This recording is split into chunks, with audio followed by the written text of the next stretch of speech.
From a visa issue getting in the way of his early days at the promotion, to clashing with Izzy Adesanya about their days in Thailand, here's why Dricus Du Plessis hates his UFC career. The South African mixed martial artist has had one heck of a career. He's been trying his luck in the middleweight division for years now, and as of the 20th of June, 2023, he's number 5 in the UFC's middleweight rankings. Some might say that's huge for our guy Dricus here, but here's the thing. Since his UFC debut, despite winning against everyone he's gone up against, things haven't been all that easy for him. The South African entered the octagon for the first time on the 11th of October, 2020, against Marcus Perez at UFC Fight Night 179, where he won the fight via knockout in round 1. Next, he was scheduled to face Trevin Giles on March 20th, 2021, but because of a couple of visa issues, Dricus couldn't travel and was replaced by Roman Dolidze. By some stroke of luck, the bout against Giles was rescheduled a couple of months later that year. And to no one's surprise, Dricus knocked him out, winning the performance of the night, clearly showing everyone he's in it for the long haul, visa issues or not. After that, things were super smooth for Dricus. Whether he went up against Kelvin Gastelum, Brad Tavares, or even Darren Till, this man secured every win, even winning the Fight of the Night award when he went up against Derek Brunson in early 2023. Despite such a stellar record, things haven't been all smooth sailing for DDP health-wise. In an Instagram post by his coach, Mornay Visser, it was revealed that Dricus had been battling a lot of health issues throughout his career. Mornay talked about how DDP's been crucified by many fans and critics watching him, calling him out for his gas tank. But it wasn't all for show, like many people believe. In fact, it was disclosed that Dricus just had no surgery, which was actually supposed to happen a long time ago. Because it was so difficult to breathe for him, the total oxygen intake for both of his nostrils was about 8% for a good part of his career. Obviously, this affected his stamina a lot, but DDP still signed with the UFC knowing this, because, come on, you can't just say no to a fight if Dana White's the one offering it to you. This is exactly why, despite decreased stamina and basically being unable to breathe, he still fought with all his might. Within a period of 7 months, DDP fought 3 times with almost no oxygen during rounds.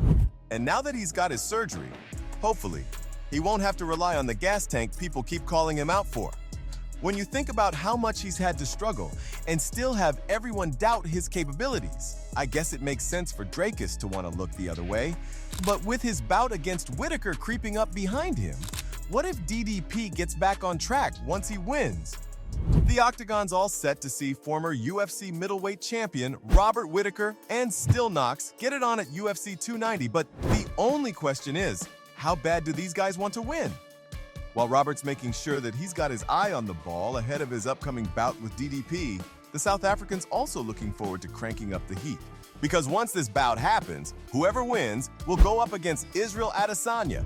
And right now, it seems like Whitaker's the one who's gonna be the lucky guy to do so. Many fans have sided with Rob, saying he's the favorite to win against Dricus and go up against Izzy. But not so fast. Turns out, Robert's not going to underestimate his opponent one bit. He says that people tend to overlook DDP, and that's only because he's not super flashy, nor does he do crazy things like other fighters. In fact, Whitaker's convinced that everyone in the circuit underestimates his capabilities, but thankfully for Du Plessis, that's not going to be the case with him. Rob knows the kind of threat DDP is bringing to the Octagon, and he's going to treat him with all due respect, too. This just shows how much of a great guy Rob is, honestly, and it's no wonder that he's got a certain edge over Du Plessis now. But Dricus has won plenty of fans with his crowd pleasing, too. But the thing is, even if some fans have lauded his performance in the past, there's still a greater majority out there that's criticized the fighter for being too gung-ho. Some UFC enthusiasts think that DDP's fighting style is a little too out there, and he's always too open to counters as well. They think that the fighter doesn't have what it takes to make it to the top of the UFC middleweight division, even though he'd got an unbeaten UFC record since he first entered the promotion. Now, you tell me guys, this guy's basically got a 100% win record, fought any guy Dana put him up against, despite relying on an oxygen tank for his breathing issues. And he's still somehow being called out for being too eager with his fighting style? I mean, DDP is just out there trying to prove to everyone that he's got what it takes to be the middleweight champion. So I think we should let him be. And it's not like the guy's too cocky about this bout either. After the whole matchup between him and Whitaker was finalized, the South African admitted that it might not have been the best idea to go up against Rob. But he also made it clear that he wanted to earn his shot at the title too. At the start of 2023, he told Submission Radio that he knows that many people think it's not a smart move to challenge Rob right now, but he's not here to be smart either. According to Du Plessis, if he wanted to be smart, he would have just stayed in school and finished his studies so he could go work at a bank and wear a suit. But instead of surrendering to the corporate life, he pursued his passion. Because that wasn't the life he chose for himself, and at the end of the day, he was a fighter, and the only choice in his life that he made by his own will was the one where he chose to be one. Dricus also shared that he doesn't want to get the title shot based on some hype. Instead, he wants to earn it. He also taunted Rob's behavior at one point, saying that he behaved like a little child and overreacted for a while there. But now that Whitaker's heard DDP's stance loud and clear, he respects his opponent's point of view too. It seems like there's a lot that Dricus has had to prove in such a short amount of time at the promotion. So remember the Instagram post where DDP's coach called out the people for gaslighting his guy for using an oxygen tank?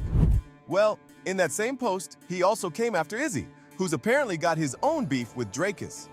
The thing is, back in 2014, when the South African was sparring with Adesanya, he claims he manhandled the guy, while the Stylebender's got a completely different account of his own.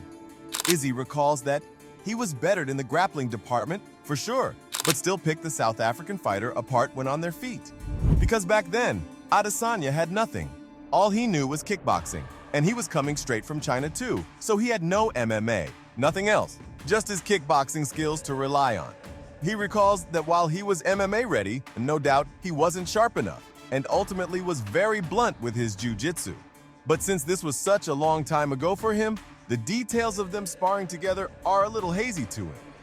While DDP's confident he manhandled the guy, and that there was no stand-up sparring whatsoever, Izzy's convinced that he messed Du Plessis up real bad when it came to striking. But here's the thing, so these two trained in Thailand together, right? DDP was already 19 back then, and Izzy? Well, he had multiple MMA records until his belt when that happened.